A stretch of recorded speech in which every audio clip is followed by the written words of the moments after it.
అందువల్ల నేను ఎక్కువగా మాట్లాడను. రామారావు గారిని అన్యాయంగా దించేసినప్పుడు అది ఆయన తెలుగుదేశం, మేము తెలుగుదేశం కాదు. అయినప్పటికి కూడా ఆయన చంద్రబాబు నాయుడు గారంటే వాళ్ళ అల్లుడు ప్లస్ వాళ్ళ పార్టీ, సహజంగా వాళ్ళు రామారావు గారికి సపోర్ట్ చేయడంలో చేయాల్సిన కర్తవ్యం వాళ్ళ పైన ఉంది. కానీ నేను, జైపాల్రెడ్డి గారు, చన్నమనేని రాజేశ్వరరావు గారు, మా పార్టీలన్నీ, పి రామచంద్రారెడ్డి గారు, సుందరయ్య గారు, ఇలా అన్ని పార్టీల వాళ్ళందరం, ఓంకార్ గారు, వీళ్ళందరూ కూడా కలిసి ఎందుకు ఎన్టీ రామారావుని సపోర్ట్ చేశాము అని అంటే, ఆయన ప్రజాస్వామ్యయుద్ధంగా ఎన్నికైన పాపులర్ చీఫ్ మినిస్టర్.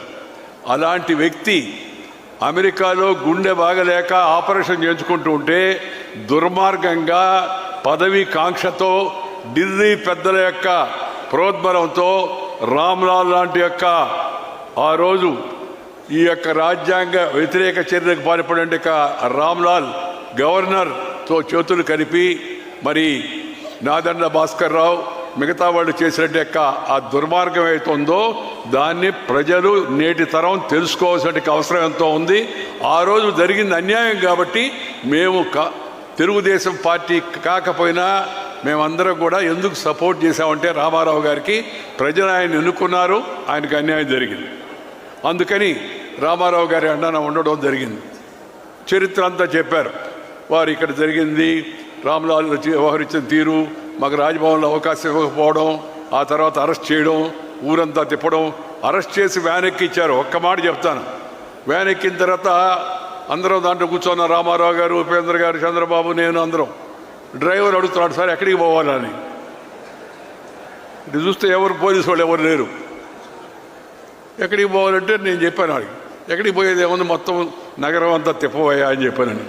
అంతకుముందు దాకా రామారావు గారు ముఖ్యమంత్రిగా ఉన్నాడు. గంట కిందట ఈ వ్యాన్లో కూర్చొని చేతికర్ర గడ్డం కింద పెట్టుకొని కూర్చోన్నాడు తిరిగిపోతుంటే. అందరికీ అప్పుడు టీవీలు లేవు, ఇంత ప్రచారం లేదు. వెంటనే అందరికీ ఆశ్చర్యం కలిగింది, ఓహో ఈయన్ని అరెస్ట్ చేశారనే విషయం జనానికి తెలిసేటికి అవకాశం కలిగింది.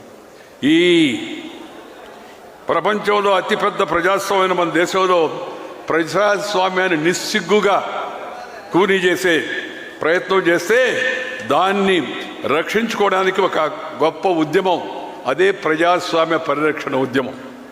చరిత్ర పుస్తకాల్లోనే కాదు, రాజనీతి శాస్త్రంలో కూడా చేర్చాల్సిన అంశం ఇది. సమాజంపై సానుకూల ప్రభావం చూపించేవారు కొందరు ఉంటారు. అటువంటి